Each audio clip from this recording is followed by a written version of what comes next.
Hello and welcome. This is my review for the first arc of Andor Season 2. That's episodes 1, 2, and 3.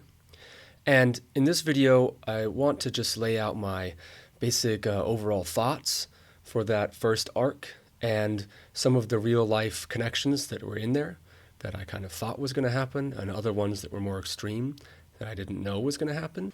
So what I want to do is express my overall review first, and then I want to go into specific topics and ideas in this first arc that I thought were really connected to real life, or really impactful, or really great cinematic qualities, or just remark on some of the characters. And then maybe I'll have some closing statements and predictions for some of the other characters, and like arcs based on what I think that character is like going to represent for the show and for the concept of a revolution and progress forward. So let's just start. First of all, I know in like some of the reactions, if you watched any of those, I was always sort of a little leery of the sort of clownishness or cartoonishness of the Maya Pei rebel scenes.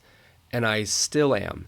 Not that it is included in there, but just in the way it's presented, as they're so silly and like beyond reasonable, to the point where I remember I commented it's like a Pirates of the Caribbean movie, and that's what the dialogue felt like, and I still kind of feel that way. But I do understand the rebel scenes are in there for a purpose, but it's not actually related to Cassian Andor, and I'll get to that in some of my closing statements as well. So that's the only part that I really think I have some disagreements with, is the silliness or the corniness. It's like a wacky adventure with some side rebels. But I do really love all the other elements, and I feel like the wedding scenes really built on each other. By the second or third episode, it really started panning out, and the tension and the stakes kept building, and the characters' sacrifice and what they were losing kept building, and the juxtaposition between Cassian and the rebels, and like Bix and Brasso on the farm planet, and what was going on with the sort of rich high society elite with the wedding was awesome. So let's just get into some of the things I loved. I loved a lot of the lines again. The deliveries from like Luthen and even Perrin and Take Holma and Mon Mothma were fabulous. Vel had really good performances, and some of the stuff with Bix was fantastic. I love that actress's portrayal during some of those intense scenes that are really horrible scenes to imagine yourself in, and I couldn't even imagine that, being a dude and never having been in a circumstance like that. And I thought her portrayal was ridiculously incredible. And I always love Brasso's portrayal as this like best person ever kind of guy. So I love a lot of the actors' portrayals.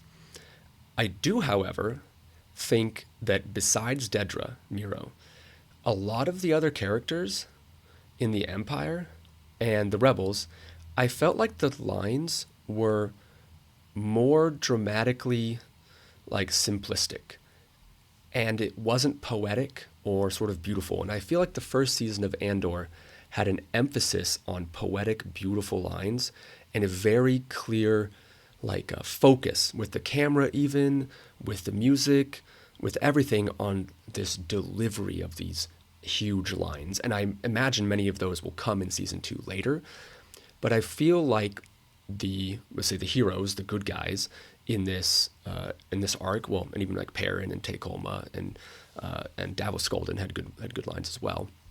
Their delivery was great, and their lines were sort of poetic and sort of felt not how someone really speaks. But when there was that Imperial meeting scene that was very much like a secret Nazi, secret Hitler meeting from history, you could see that in a World War II biopic film or something like that. Or maybe in like 50 years from now, U.S. rise of fascism biopic film or something. But I felt like some of their lines were sort of dumbed down, as if they were this simplistic person speaking these lines. And I'm pretty sure that's done with purpose, because the rest of the lines in season 1, even the common working people had lines that were full of incredibly unique and underused adjectives and stuff like that. Even Sergeant Mosk with his line of "there's pockets of fomenting everywhere." It sounds like not how anybody would really speak. it sounds eloquent, it sounds poetic, and it's like, wow, that's a really great phrase. But the Imperials in this meeting were kind of like, well, how about we do like a plague? Have you thought about that? We could have a massacre or something like that.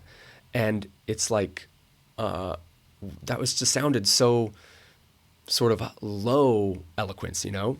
And I think that's done on purpose to give a sort of comical surrealism to that scene in general. And a movie like Doctor Strangelove comes to mind, where that themes of that nature, sort of nuclear war and ridiculous politics and leaders making ridiculous decisions and stuff, although that's kind of flipped on the other way, has these funny lines where these people like say some of the silliest or dumbest things or express really serious, potent stuff in a really simplistic way. And I think that's done to give this sort of comical surrealism of like the villains here, even though they are horrible villains. And Tremuro like rises to the top of all of the villains, hit her and Krennic in particular. I like it. At the moment, I felt like this is odd. Like, why does this seem so corny? And why are like the two propagandists who are basically a representation of like, you know, news media having a strong bias and trying to make their audience feel a certain way despite the truth not fully aligning that way or not at all aligning that way. You know, Fox News and what is it, OAN and some other ones come to mind, especially during like the time that Eleanor made a comment in the reaction about Afghanistan and the U.S. during doing propaganda about like the weapons of mass destruction, that was propaganda campaign when all their actual internal review and investigation showed there was like no weapons of mass destruction and no materials even that are required to create weapons of mass destruction. But we sort of launched this campaign anyway, and a lot of the corporate news media, not just Fox News, was in on it and propagated that concept to the public. And for the rebels as well, some of their language was so clownish, because I understand why they're there to show the juxtaposition between the rich and the struggling class, the rebels who are out there starving and fighting, and the rich class, right? They are sort of this representation of the purity tests that the left and progressive movements against authoritarianism, against fascism, do to each other, all this infighting. And that's kind of why we don't get things done in the progressive field very much, because there's like purity tests. There's that phrase, the left looks for traitors, the right looks for recruits. Well, we're seeing that with the right literally recruiting Partagaz and Miro, and we're seeing that with the left and the rebels like fighting amongst each other, fighting against Andor, kind of all this secrecy and lying to each other. But I kind of don't get the Pirates of the Caribbean-ish dialogue. So if you have any comments about that, that'd be greatly appreciated. Overall, I love the cinematography of it. There was a lot more action. There was a lot more like movement back and forth with the camera. Eleanor commented on that, and I kind of watched some clips. There weren't as many really long, in-depth like close-ups on actors' faces that you got in season 1. And that's just a different stylistic tone with the cinematography. And it's fine. It was just a little jarring at first because we had literally just finished Andor season 1 for Eleanor, and for me it was a catch-up. And so I was like in that mode. And I think that's why I felt a little off more specifically by that when I watched that first episode. It was more action-packed. The intro was cool and action and blasting, but I really love like the character deep dives. Season 2 is going to be the loss and the damage that all of those people endure, the sacrifices they have to make and everything that they lose to make that happen. So that's going to shift. I like it now though, but we'll move forward with it. It's going to be intense, I'm sure. Now I want to sort of get into the specific relevant mirrors or reflections of real life in Andor, because kind of how I predicted and many others predicted, that Andor season 2 got intensely more political and intensely more direct. The show started using a lot more direct language that reflects issues in the real world. They didn't even sort of use a Star Wars-esque substitute. They just directly were talking about illegals and legal workers and visas and stuff like that. And they were just saying, like, we're doing a propaganda campaign and we're going to do insurgency stuff. So it got a lot more political and it got a lot more direct. And I want to get into some of those specific examples. And I want to start with that war room scene. And that war room scene was definitely something that you would think of like out of one of those Holocaust or World War II films where they're just sitting there discussing the bureaucratic and the red tape paperwork of how to do like horrible atrocities and how to justify it and get away with it, you know? And it hits incredibly close to home. And maybe that's why they went a little surreal with some of the lines and dialogue and this sort of introduction into that with this like old classic film reel style video presentation about the spiders making silk. And it sort of lowered the tone so then they could kind of switch it on you and have you go, oh yeah, that's what really happens. And I think they brought up a lot of really important concepts there, besides just the sort of propagandist angle that they went with. That's a clear allusion to what happens with our real news media. And now, beyond news media, sort of like podcasts and alternative media content creators. And the thing that they really did was go into the need for an armed insurgency group, and Dedra Miro like brought that up to Krennic there when Krennic asked her for her opinion and pushed her to be honest with what she needed to reveal. And this is a really big moment for Dedra Miro, and I kind of want to get to a little more analysis of her character later. But I love that because immediately Eleanor whispered to me during our reaction, she's like, U.S., Afghanistan. And it's true.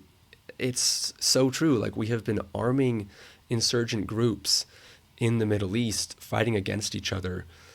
And we arm one group and then, 20 years later, they become a problem. We kind of meddle in everything. And it's exactly what the U.S. has done. It's exactly what the British Empire has done. Not those two alone, but those are like two of the main ones in history. And it's been done by other countries as well. And that was a very specific allusion to very specific things. And if people who don't like Star Wars getting political don't like this, well, they're going to have a hard time ignoring it, I think. The next specific connection to real life I want to talk about is the issue of the migrants and, Bix and Brasso there on the farm planet working for Kellen, being illegals, not having a visa, and how that's obviously directly connected to the issue in the U.S. right now with migrants being deported, with ICE agents doing ridiculously unconstitutional and unlawful things, and hauling people off to El Salvadorian slave-working prisons, which we saw that aspect of it in Andor Season 1 with the whole Narkina 5. And in Season 2, in this first arc, we're seeing explicit language used to tie this to reality, that we can't ignore, that this is a statement about how we are treating people who are not legal here to work. There was that part where that lieutenant or captain had said, this requires nuance. Well, he was saying that just to sort of work his way creepily into he wants some sort of favor out of Bix. He doesn't actually care about nuance. Yes, he's right. That statement, that isolated fragment of his whole statement is true. This situation requires nuance. But trying to rape a girl to get what you want out of a system because you are in an authoritarian position of power is not nuance. And just trying to stamp people out and disbar them is also not nuance. And this reflects again to real life because we are currently approaching the situation of immigration reform, of the immigration issues, without nuance. The Trump presidency is currently, when I'm recording this. There are ways that we could do this without this sort of smash with the thumb, stamp it out, oppression style way. That we could do it in a nuanced way. Instead of taking all of that funding that we used to like hire all those ICE agents, fly those planes, do all the housing for the deported people, for the arrested people, etc. Instead of taking all of that cost, which reports have already come out are incredibly high, to do all of this, we could take that to fund judges, social workers, to process the cases faster and to do more investigation. It doesn't have to be one or the other, like a revolutionarily minded approach, like it's either oppression or it's open borders. And I think a lot of people who take the oppression route, they say, well, what do you want to do, just have open borders? Well, no, it doesn't have to be that either. We can just take all that money that you guys used, like separating children and putting them in cages, And we can use that to fund social workers and lawyers to process cases faster. And if you're worried about people being criminals, instead of them coming here, getting a hearing 8 months, 6 months, a year out, and being able to remain in the country for that long before their hearing, well, you could push it up much faster, which with a lot more workers and better funding, and that could happen in a month.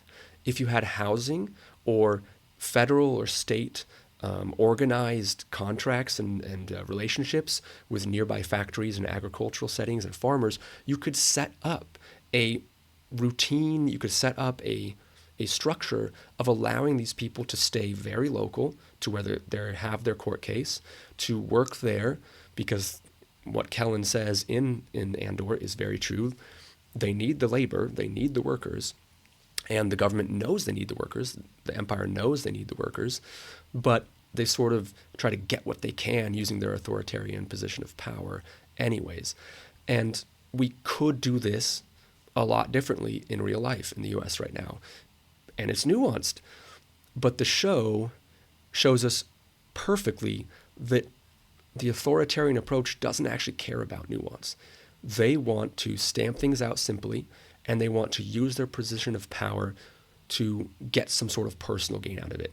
And I really like this scene, sorry to say, with this corrupt lieutenant or captain who tried to rape Bix, because it shows not only the evil of the space wizard emperor, and it shows not even just the evil of the structural hierarchical constructed like bureaucracy or institutions of the empire that form authoritarianism, but it also just shows down to the individual dude in a position of power who relishes and is encouraged by that authoritarian state to get what he wants. And that could be bribes, that could be money, that could be having the ability to try to rape someone. And I said in the reaction, who knows how many times has he done this before? And that's an incredible tragedy that happens in reality right now. There's all sorts of reports of people having to do something like that, whether it's bribes or sexual favors, or they're at the mercy of people who can make these ridiculous choices because the system is trying to stamp them out with their thumb instead of trying to formulate a regular path that's well-funded and decently efficient, for them to go through, even if they get denied, even if the investigation comes through and we realize, well, you weren't eligible for asylum, or we found that you have some criminal background, so we're not going to let you in. That's at least better than just trying to lock them in cages or throw them in some slave labor jail in a country they don't even belong to, right? That has no intention of releasing them, just like in Arcana 5 in Andor Season 1. So I really like this display of power and authoritarianism down in this agricultural setting with the migrant workers. And it's similar to Andor 1 with the protesters. The scene is very brief in Episode 7 where Andor gets mixed in with those people doing anti-imperial protest, and he gets arrested for the ridiculously long sentence just for doing protest. And of course, protest being illegal in authoritarian governments is, a really bad thing, and Trump has spoken many times about how he wants to, silence, or maybe we should lock up journalists that criticize him or people who publish pieces against him, etc. And I live in China. I live in a country that has a lot of restrictions on free speech and protest and things like that. And those are big problems here as well. And a lot of the youth and more progressively minded people hope that changes. So those things are definite problems that are incredibly real in life in different places around the world. And I like that that's very explicit in this Andor episode. Related to that is this scene of rape and power with Bix and this officer. One thing I love from the direction of this episode, a choice they decided to make, was so simple, but it so eloquently emphasizes that it is about power and it is about having control and dominance over someone. And in this case, it's specific male to female dominance that the officer wants to have over Bix, a sexual gratification, sexual power dominance over her. But it also is in line with that, immigrant to person who holds the power to get them deported and arrested or not. And that is when he decides to go for his gun. So Bix and him are fighting and kind of throws him off, and he stumbles and falls, and he's a bit away from her. And there's a scene where he briefly reaches for his gun, and he's going to grab his blaster. And then he decides, no, killing her is too easy. I don't want to kill her. I want to dominate her. I want to rape her. I want to have power over her. I want to subjugate her. And it is such a small little decision to have this moment where he just reaches for his gun and then decides, nah, I want this. I want this power. And it's disgusting, right? But I think that it really drives home the horrible nature of the scene, and it is coupled with everything else really emphasizing how horrible authoritarianism can be at the structural level and down to the individual person who has even the smallest amount of power within that system. The next cool thing I want to mention has to do a little bit more with the cinematography and the decisions that they decided to do with the pacing and the different storylines matching up, is like the whole wedding scene, playing against either the rebels or the conflict on the farming planet. And it's really showing this difference of the people who have all of the means to do something. They have all the materials, all the wealth. They have power in society to do something, and they just don't want to. They just hate that this negative stuff is happening, and they just want to ignore it. And I'm going to get to Perrin's speech in a little bit. And the other group that has like no power and nothing, and yet they are trying so hard to do something with what so little they have. And I love that there is this separation, and you jump back and forth between the two. With the farmers, it's that they have like no money, no economic power, and again, no power because of their visa status, and Kellen has no power to really protect them. They're just hoping for the random chance that they don't really get visa scanned. And I like that their scene is so desperate and there's so little that they can do about it. And likewise, the rebels, even though it's cartoonish and goofy, I just wish the dialogue was better without making them so clownish. It showed that they're starving, that they're at their wits' end, that they are desperate, and it's really showing that they have nothing. And they're tearing each other apart because of this, and they're targeting Andor because they can't trust anyone because of this. And those scenes work really well contrasted with the wedding scene. And at first I thought, why is this wedding scene going to take so long? Is it really that important? By the end of the arc, yes, it actually was. And I really saw what was building within the wedding scene specifically, the issues with Tay Kolma, and with Mon Mothma having to lose way more than she even anticipated, and that sort of character death for her. But it also highlighted the stark difference between the two realities of people being rebels. And I'm not saying Luthen and Mon Mothma are giving less or sacrificing less, because both of them are so constricted by everybody watching them. They're in such positions of power, and they have so much material means to do something, but they are under such scrutiny and observation that they can't do much. They always want to do more. Like Luthen especially is like always wanting to do more and feels like he's not doing enough, and he can't wait for stuff to happen. We kind of saw that in season 1 a little bit.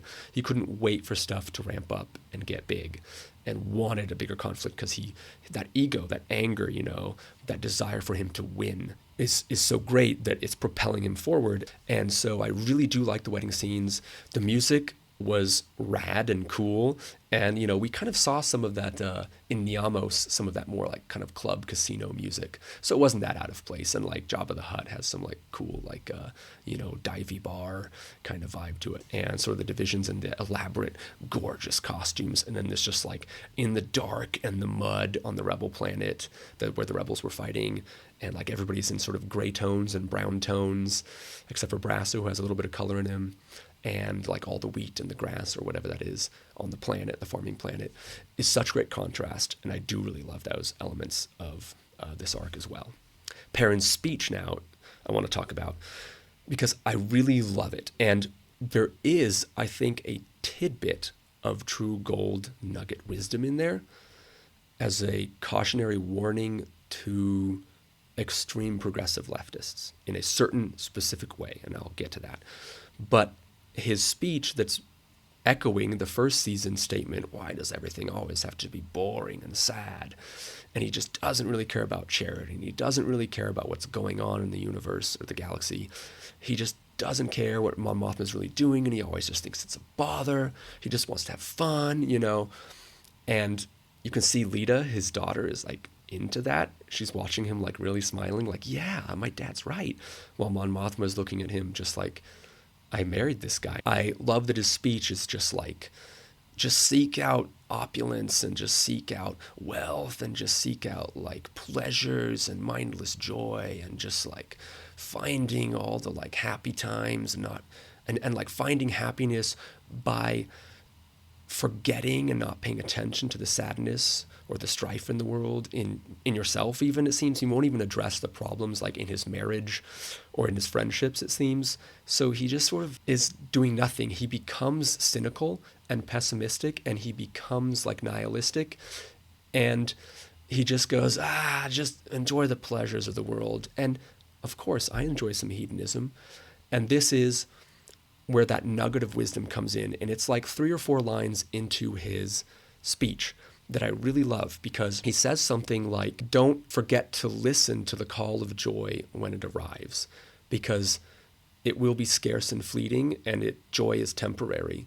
And so find it when you can. Make sure to listen to it and don't miss it. And I do think that's valuable, because I do think there is a small cadre, a percent of progressive leftists who kind of have this all or nothing. I can't enjoy my life if there's oppression going on. And Cinta sort of embodies that. In season 1, we saw Cinta and Vel have their disagreement, where Vel still wants to have some joy, some relationship, some happiness.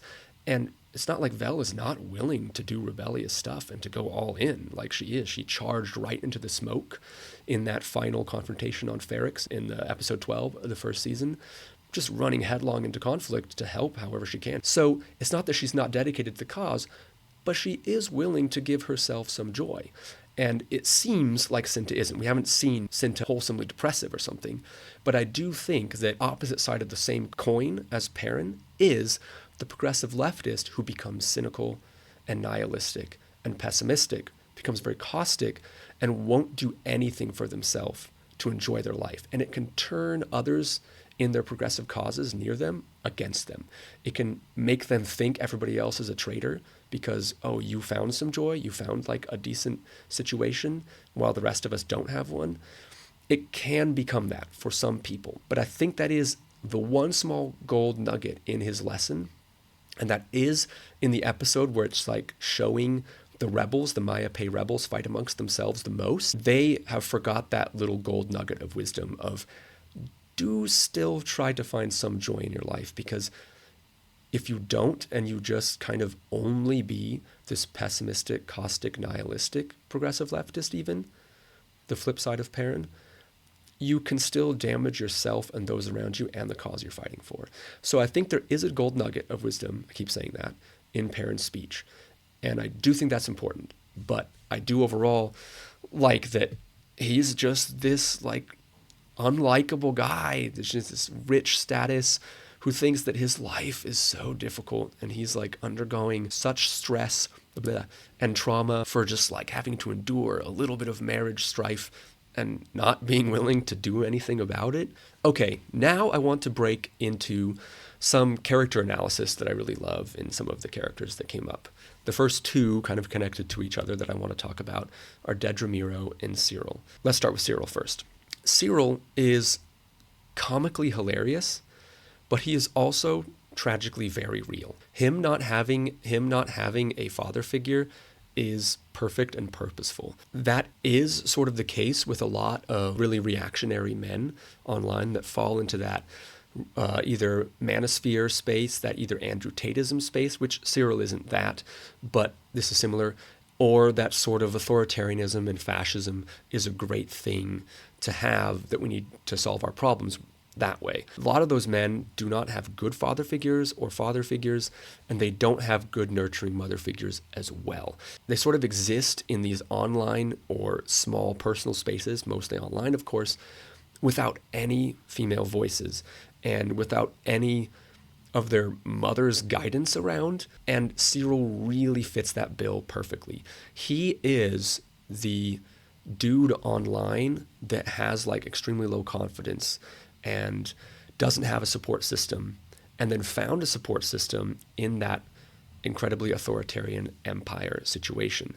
And in real life, it's maybe something like being involved in far right-wing politics as a podcaster or streamer or something like that, content creator in some way, or just being in the forums and chat groups of these people gives you a sense of, community and an identity in there. And in the show, it's the Empire that gives him that structure and that sense of purpose that he didn't have elsewhere. So Cyril is the perfect representation of the dude online who just turns more and more authoritarian, who didn't start as a bad person. Like Cyril just wanted to solve some murders, and he just wanted self-purpose. He wanted to be a good boy. He wanted to feel accomplishments, and he wanted to feel like he was doing a really great job and that he had value. And there are some really great people that have commented recently on some of the things that a person needs, and when men do not have these things, they turn to far-right reactionary movements. And these things are like safety and stability, a sense of purpose, and a sense of value. But Cyril sort of lost those when he didn't have a father figure, and his mother just abuses and harasses him in the show, comical way.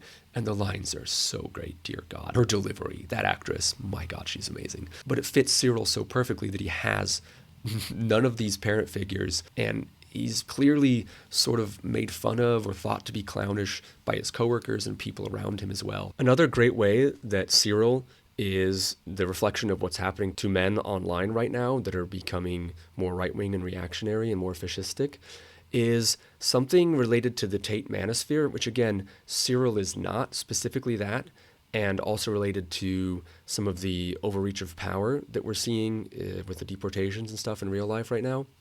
And that is that, like, older generation conservative Republicans are having incredible problems with these horrible things. And some of these old grandpas who, have old, outdated sexist thoughts about men and women and have these sexist biases, things that are problematic and definitely not okay, but they see Andrew Tate and they're like, what the hell? This is totally uncalled for. This is so ridiculous. Like, how can you be that caustic and hate women that much? This is overboard. This is too much. Like, come on, guy, back off. Like, and they'll see their young grandkids, like, turn to this or say things, and they'll be like, what the hell? Or some of these town halls that happened.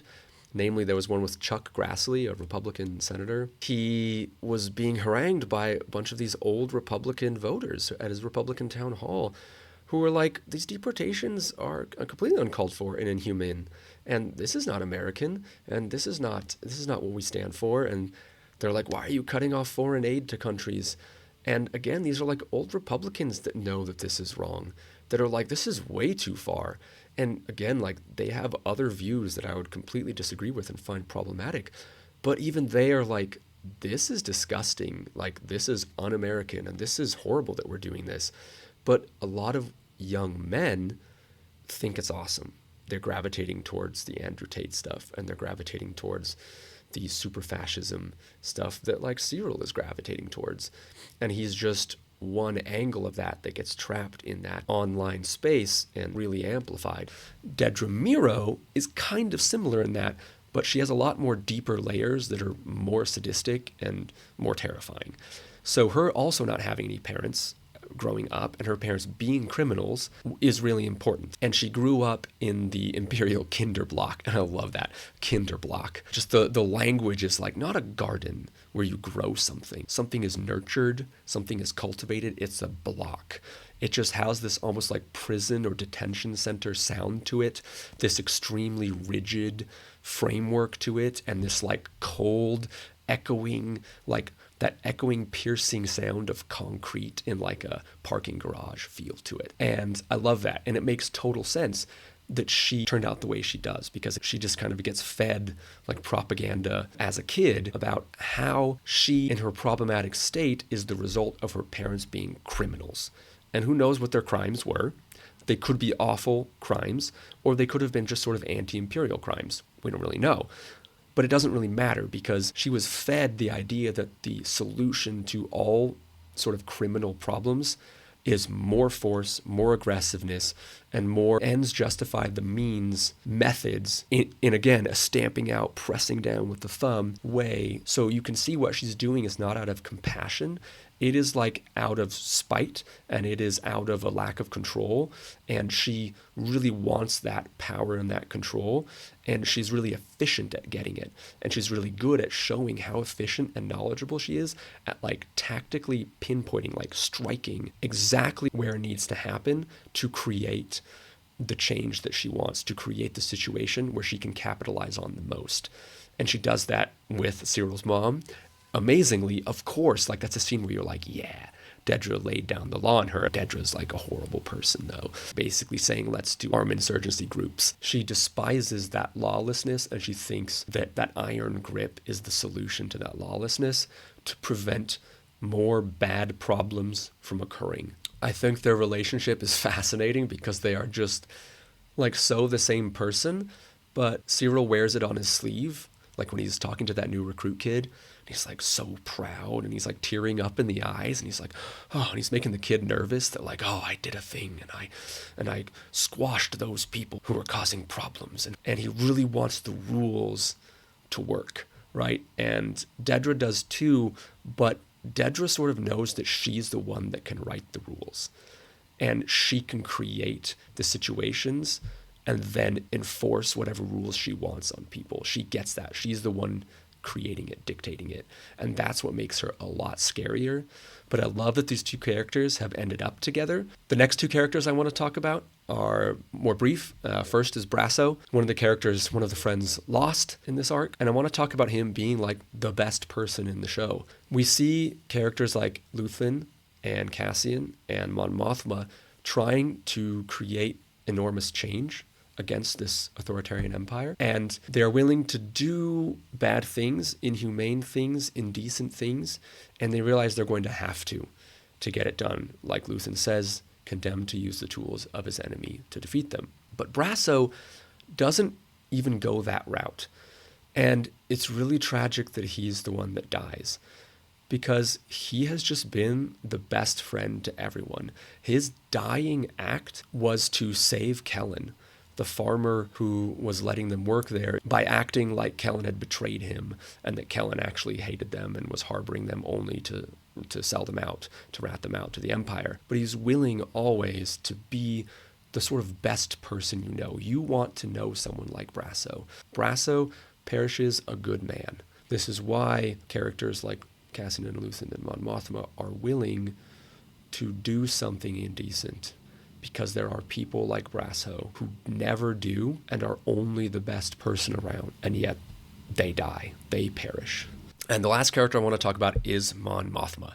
Mon Mothma is so fantastic, and I want to talk about her briefly in relation to Cassian. In the first season, Cassian was the major character of growth. Mon Mothma was going through change. She was a dynamic character in the first season, but she did not grow as much as Cassian, as the emphasis wasn't on her the whole time as much.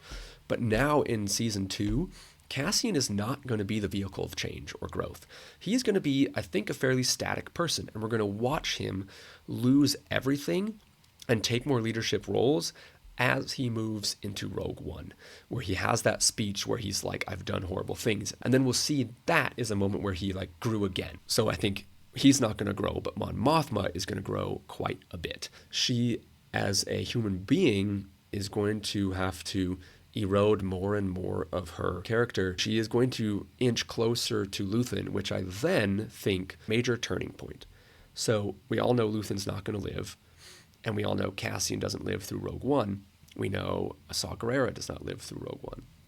And I think that's a very specific decision by the creator, who understands revolutions and the different necessary characters involved. These 3 characters are extremely revolutionarily minded in that they're willing to do almost anything, and they accept wholesale their revolutionary ideas to supplant the previous one. And that is dangerous, and it is not conducive to a long, stable future Were you creating something better? Mon Mothma is currently sliding in that a little bit. And I think what's going to happen is basically Luthen is going to have to sacrifice himself. This is a bit of my prediction. To save Mon Mothma. And then he's going to have some speech, some lines about he's not the one that builds the future. He can destroy the current oppressive regime. Same with Cassian, same with Saw Gerrera. They can destroy it, but that kind of mindset of that very I'll do anything, the ends justify the means kind of behavior, I'll have to murder someone, I'll blow up civilians like Saw Gerrera ends up doing, I'll let all these people die, all this horrible stuff, this indecent stuff that they have to do, that doesn't build a better future.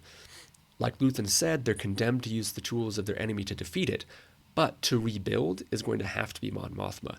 So I think we're going to see Mon Mothma's character die slightly, but then there's going to be this moment where she's given freedom, when she's not confined by the political structure and the economic structure and all of that around her. And I just briefly know a bit about the Gorman massacre, and that's the thing that gets her kicked out of the Senate and lets her fully join the rebellion and voice for the rebellion, which garners so much support for the rebellion because she is a very loved figure in the people who are anti-empire. And that is going to be the moment where then she can shave off those restrictions and be more free. And I think it's Luthen's sacrifice that's going to say, you're the one that has to live, Mon. You're the one that has to build something better afterwards. You're going to have to keep fighting for a bit, but of course, I'm not going to live to see that future because I don't build a future. My revolutionary mind is the one that can destroy or depose the current power base, but a revolutionarily minded approach to creating something new creates another extremely flawed system that sort of just cuts down the previous and sets up another wholesale without really building the best thing forward, which is a theme that I will express in one of my soon-to-be released or currently released, based on when you're watching this, videos about how to be a rebel, not a revolutionary. That will be in my foundational series. Shout out to that. That's my prediction for the future, and I really like what Mon Mothma's character is going through. It is so tragic that she's having to lose her friends and lose herself, lose her decency, but I don't think that's going to happen to the very end, because I've seen episodes in Rebels and Rogue One where she kind of has a redeemed role. So I think that's going to happen with the Luthen sacrifice. I know this has been a long video. I think that the Andor series is incredibly relevant. And while I'm not just like the biggest Star Wars guy, I am picking Andor to really deep dive on this channel, Living Stories, because our stories reflect real life, and our real life can create stories. We believe in stories, and they shape our worldview and our politics, our frame of reference to everything, our perspective. And I think this is really important right now, because I think a lot of people are realizing this moment where we went, oh shit, what is happening with the Trump administration? And a lot of this absolutely uncalled for, indecent stuff. Absolute overreach of power, complete degradation of our system that is flawed and needs improvement, but the improvement was not to just dismantle it further and do whatever you want and try to consolidate all the power into a chancellor or emperor role, like what is happening and we're watching happen in real time. So that's why I'm targeting Andor, and I'm not necessarily going to do this for all the other shows and stuff like that, but I'm going to do this for each of the arcs that we move through, and it's going to be a long video. Sorry for that. If you made it through, cool. If you want to leave any comments, other things I missed, or stuff that you absolutely loved about this arc, I would love to hear your thoughts. I would love to hear your analysis of some of the other things that I missed, or those deep, great things that hit you hard, or how something reflected back on your real life in a really real way. Put that in the comments. I'd love to hear it. I'm thinking the show is really good. I still do think that Rebel dialogue is just too clownish for me. It's just too Pirates of the Caribbean nonsense. Anyway, thanks for watching if you made it through.